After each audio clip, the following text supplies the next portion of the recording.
অবস্থায় ঠিক যাওয়ার আগে একটি পাত্রের মধ্যে নিচ থেকে উপরে এবং উপর থেকে নিচের দিকে যেমন একটি ঘূর্ণায়মান পানির প্রবাহের সৃষ্টি হয়, সূর্য পৃষ্ঠের ঠিক নিচে একই রকম প্রবাহের সৃষ্টি হয়।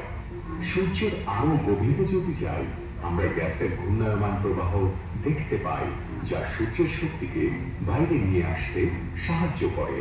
মহাবিশ্বের একটি অন্যতম শক্তিশালী প্রক্রিয়া এই শক্তি সূর্যের কেন্দ্রীয় অঞ্চলে উৎপন্ন হয়।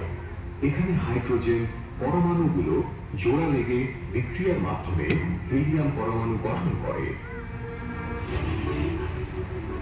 তখন প্রচুর পরিমাণে তাপ শক্তি নির্গত হয়।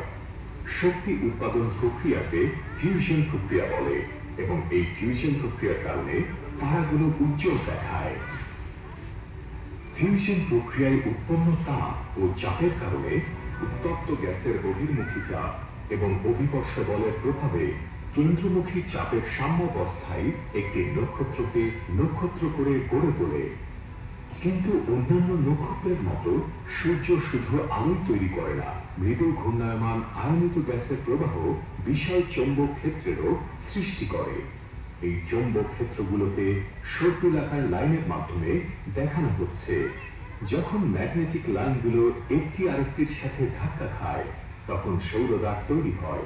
এই সৌরদাগ পৃথিবীর চেয়েও বড় হয়।